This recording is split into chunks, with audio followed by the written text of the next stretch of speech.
Hello everyone, हमारी अपनी पाठशाला में आपका स्वागत है। जैसा कि हम लोग जान रहे हैं, आज बीपीएससी का प्री का एग्जाम हुआ था, 69 बीपीएससी का, और एग्जाम के पेपर जैसे आए हैं वो मिला जुला रिएक्शन है।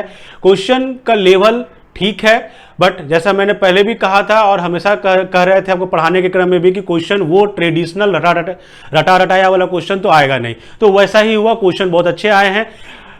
अगर क्वेश्चन का कंप्लीट एनालिसिस चाहते हो, एक एक क्वेश्चन पर अगर चाहते हो डिस्कशन, तो वो आपको हमारे चैनल पे मिलेगा। हमारे चैनल पे बने रहो। जैसा कि पहले हम ले लेते हैं करंट अफेयर का क्वेश्चन जो पूछा गया, उसके आंसर्स पे पहले बात कर लेते हैं। जैसे कि पहला क्वेश्चन है, 31 नंबर क्वेश्चन है मेरा। इसमें बोला गया सिपरेट टूरिज्म के संदर्भ में जो बात हुई थी, उसमें भारतीय जल में जहाजों के मलबे का पता लगा था। यह स्थान कहां है? तो वो जो आंसर होगा वो होगा आपका गोवा के तट पर। ठीक है, वो जो होगा वो उसका आंसर हो जाएगा गोवा के तट पर, यानी कि इसका आंसर होगा ए।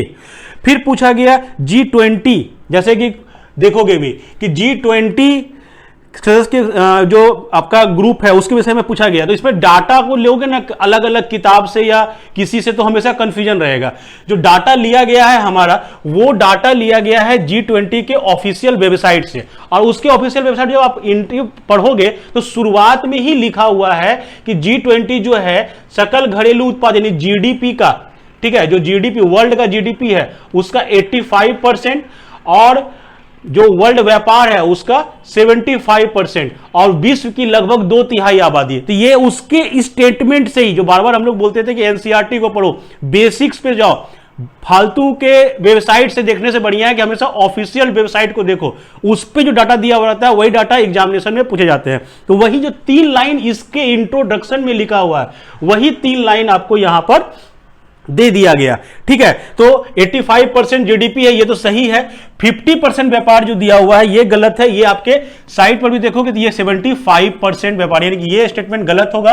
अब विश्व की 2/3 जनसंख्या, ये भी आपकी सही है, यानी 1 और 3 सही होगा। तो ऑप्शन जो हो जाएगा आपका आंसर वो हो जाएगा बी। ठीक है, तीसरा क्वेश्चन रसिया में हुआ था, जो सबसे मतलब रसिया का एक अच्छा करंट अफेयर था कि वैगनर भाड़े के जो सैनिक समूह है उसके मुखिया का नाम। रूस के बारे में जो पूछा गया था कि मुखिया जो है, जो वहां का एक ग्रुप था जो रशियन सैनिक के साथ, रसिया के साथ लड़ता था, उस ग्रुप ने ही रसिया के खिलाफ विद्रोह कर दिया था। उसके मुखिया का नाम पूछा गया था, जो आपका आंसर हो जाएगा बी, येवगेनी प्रिगोजिन। ठीक है, उसके बाद पूछा गया 34 number question, global gender gap report किसके द्वारा जारी किया जाता है? ग्लोबल जेंडर गैप रिपोर्ट जो है वो जारी किया जाता है, देखो आपके हेडलाइन में ही जाओगे तो मिलेगा, वर्ल्ड इकोनॉमिक फोरम के द्वारा ये जारी किया जाता है। ठीक है, तो आपका जो आंसर हो जाएगा वो हो जाएगा इसका विश्व आर्थिक मंच। ठीक है, क्वेश्चन नंबर 35 देखेंगे। यूनाइटेड किंगडम की महारानी एलिजाबेथ के बारे में पूछा गया था, तो उसमें 4 स्टेटमेंट दिए हुए हैं। देखो उसमें अगर जाकर देखोगे ऑफिशियल वेबसाइट पर, तो उसमें तुमको विकिपीडिया पर भी स्पष्ट दिया हुआ है कि वो 70 साल तक, ठीक है, वो क्वीन के रूप में 70 साल तक वहां पर शासन की। तो जो आपका ऑप्शन है, देखो यहां पर 70 वर्षों तक शासन किया, यानी आपका आंसर क्या हो जाएगा? 35 का आंसर हो जाएगा ए। गुजरात में आयोजित डी एक्सपो 22 का विषय थीम क्या था? देखो इसमें कुछ पढ़ते जो है उसको दिख जाएगा, यही है आपका उसका जो फोटो, जो उसका वॉलपेपर लॉन्च हुआ था, इसी में लिखा हुआ है पाथ टू प्राइड। मतलब क्या हुआ कि गौरव का मार्ग। आंसर क्या हो जाएगा? बी हो जाएगा। ठीक है, नेक्स्ट क्वेश्चन देख लेते हैं। अगला है तुम्हारा क्वेश्चन कि थतिंगयूट महोत्सव कहां मनाया जाता है? तो ये म्यांमार का है। ठीक है, ये 3 दिवसीय आपका होता है, जो आपको देखोगे आपके पास लिखा हुआ भी ये म्यांमार का फेस्टिवल है। तो आंसर हो जाएगा उसका डी। व्हाइट हाउस के विषय में पूछा गया है कि कौन सा स्टेटमेंट सही है। ठीक है, व्हाइट हाउस हम लोग जानते हैं अमेरिका के राष्ट्रपति का निवास स्थान या कहो उनका ऑफिस। तो उसमें जैसे ये लिखा है कि व्हाइट हाउस का पता 1800 में लगा, ये जो उसका एड्रेस दिया हुआ है वो 1800 नहीं है, वो 1600 है। ठीक है, वो एड्रेस जो है वो 1600 है। तो ये स्टेटमेंट आपका गलत हो जाएगा। संयुक्त राज्य अमेरिका के राष्ट्रपति का आधिकारिक निवास स्थल है, यह सही है।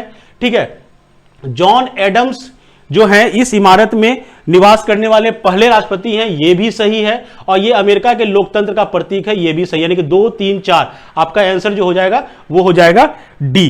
ठीक है, नेक्स्ट क्वेश्चन है नेट मीटरिंग। कभी कभी समाचार पत्रों में देखा जाता था, ये क्या था? नेट मीटरिंग जो होता है वो सोलर एनर्जी, मतलब जो आपका power grid, main power grid जैसे इलेक्ट्रिसिटी प्रोवाइड की जाती है, वहां पर अगर सोलर प्लेट लगाए हुए हैं तो सोलर एनर्जी से कितना इलेक्ट्रिसिटी प्रोड्यूस हुआ, और हमारा जो कन्वेंशनल इलेक्ट्रिकल एनर्जी है उसके बीच का जो मेजरमेंट है उसको कहा जाता है नेट मीटरिंग। मतलब ये बिलिंग मैकेनिज्म है जिसमें सोलर एनर्जी से कितना हुआ और जो आपने इलेक्ट्रिसिटी कितना जनरेट किया, दोनों का जो पैसा का मतलब रेशियो निकाला जाता है। यानी कि एक बिल्डिंग तंत्र जो सोलर ऊर्जा प्रणाली मालिकों को ग्रिड में जोड़ी गई बिजली का श्रेय देता है। ठीक है, तो इसका आंसर क्या हो जाएगा? आंसर हो जाएगा इसका सी।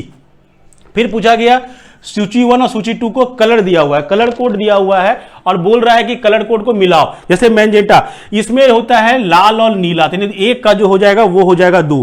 टील जो होता है, ठीक है, टील में होता है नीला, हरा और सफेद, तो 2 का बी का हो जाएगा 3।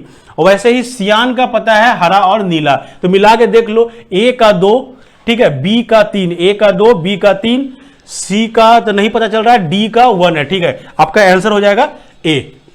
तो ये हो गया। नेक्स्ट क्वेश्चन देख लेते हैं हम लोग। क्वेश्चन पूछा गया गहरे समुद्र में डूबने वाली उस पनडुब्बी का नाम क्या है जो टाइटैनिक जहाज के पोतावेश की यात्रा के दौरान फट गई थी? उसका नाम टाइटन था। ठीक है, उसका नाम ही था टाइटन। उसके बाद पूछा जा रहा है, एक यहां ब्रांड का नाम दे दिया गया, यहां पे बोल रहा है कि कौन कंपनी क्या बनाती है। इसमें 2 नाम पता था। बैरेट जो होता है वो एक प्रकार की टोपी है।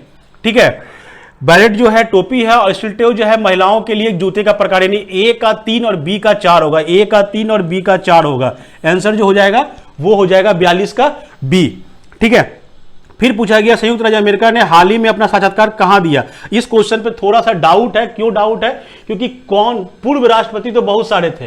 ठीक है, पूर्व राष्ट्रपति बहुत सारे थे। अभी लास्ट जो एक न्यूज में आया था जो उस पर डाउट है, इसीलिए इस क्वेश्चन का आंसर अभी हम लोग नहीं दे रहे हैं। उसके बाद 14 नंबर में अगर देखेंगे तो इसमें बोला गया कि खेल के संदर्भ में निम्नलिखित में से कौन से जोड़े सही सुमेलित है? तो सही की बात करोगे तो देखो फंसाया है। फ्लेसिंग मीडोज जो है ये यूएस ओपन का है। ठीक है, और ये जो है रोलैंड गॉरोस ये फ्रेंच का है। तो ये दोनों गलत, ये दोनों इंटरचेंज कर दिया आपस में, यानी ये गलत है और ये गलत है। सही कौन कौन सा होगा? 2 सही, 2 और 3, 2 और 4 जो होगा वो सही होगा, 2 और 4। आंसर जो हो जाएगा आपका हो जाएगा डी। ठीक है, फिर 45 नंबर क्वेश्चन जो है वो पूछा गया गृह मंत्रालय ने नवंबर 2022 को देश की कितनी भाषाओं की फील्ड वीडियोग्राफी के साथ भारतीय मातृभाषा सर्वेक्षण MTSI का कार्य पूरा किया गया था? ये था 576 भाषाओं का। ठीक है, न्यूज में ये लगातार रहा था। फिर 46 नंबर है किस राज्य सरकार ने भारत में गिद्धों के संरक्षण के लिए राष्ट्रीय कार्रवाई द्वारा प्रस्तावित गिद्ध संरक्षण के लिए राज्य स्तरीय समिति का शुभारंभ किया? वो किया गया है तमिलनाडु के द्वारा। आंसर हो जाएगा ए। फिर 10 कैपिटल 10 कैपिटल नस्ल एशियाई विशालकाय कछुए मुख्य भूमि एशिया में सबसे पहले कछुआ प्रजाति, ये आपको न्यूज में मिलेगा। ये था नागालैंड का नातांगी राष्ट्रीय उद्यान में छोड़ा गया था। 14 नंबर 48 नंबर क्वेश्चन पे हम लोग को डाउट है, क्योंकि इसका आंसर होना चाहिए तो चाइना, बट ऑप्शन में चाइना है नहीं। ठीक है, 49 नंबर क्वेश्चन भारत के रुद्राक्ष बाला साहेब पाटिल ने काहिरा में ISSF वर्ल्ड चैंपियनशिप पुरुषों की 10 मीटर एयर राइफल में कौन सा पदक जीता था? यह पदक जीता था उन्होंने ब्रॉन्ज। आंसर हो जाएगा सी। फिर पूछा गया है राष्ट्रीय शिक्षा नीति 2020 किस ग्रेड से व्यावसायिक शिक्षा को मुख्य धारा में शिक्षा में एकीकृत करने को जोर देती है? ठीक है, ये न्यूज में भी आया था लास्ट 1-2 मंथ पहले, क्लास 6 से जोड़ने की बात की जा रही थी। यानी आपका जो आंसर हो जाएगा वो हो जाएगा आंसर ए। ठीक है, नेक्स्ट क्वेश्चन जो दिया हुआ है वो दिया है भारत ने किस देश के साथ आर्थिक सहयोग और व्यापार समझौते ECTA पर हस्ताक्षर किए? वो हस्ताक्षर जो किया गया था वो किया गया है ऑस्ट्रेलिया के साथ। आंसर हो जाएगा आपका बी। फिर सहज भाषा अधिनियम निम्नलिखित में किस देश द्वारा हाल ही में पारित किया गया था जिसमें सरकारी अधिकारियों को आधिकारिक दस्तावेजों और वेबसाइटों में सरल और आसानी से समझ में आने वाली अंग्रेजी भाषा का उपयोग करने की आवश्यकता होती है? यह किया गया है न्यूजीलैंड में। आंसर हो जाएगा इसका सी। फिर है दुनिया के पहले पादप परागणकों जिन्हें स्टिलियाडोबिड्स कहा जाता है, ये जीवाश्म हाल ही में किस देश में पाए गए थे? ये न्यूज में आया था, ये रसिया में पाया गया था। ये करंट अफेयर से लगातार जो पेपर का कटिंग है, बस वही कटिंग ही सीधे एग्जाम में आ गया है। ठीक है, जो बार बार बोला जाता है कि पेपर पढ़ा करो, न्यूज़पेपर को देखा करो, एकदम न्यूज़पेपर से क्वेश्चन आए हैं। सुर्खियां बटोरने वाली लिस्बन घोषणा, कई बार न्यूज में रहा है लिस्बन डिक्लेरेशन। ठीक है, इसमें पूछा गया किस इकाई के संरक्षण से संबंधित है? तो लिस्बन डिक्लेरेशन जो था वो महासागर के इकाई से संबंधित है। आंसर जो हो जाएगा वो हो जाएगा सी। नेक्स्ट क्वेश्चन देख लो।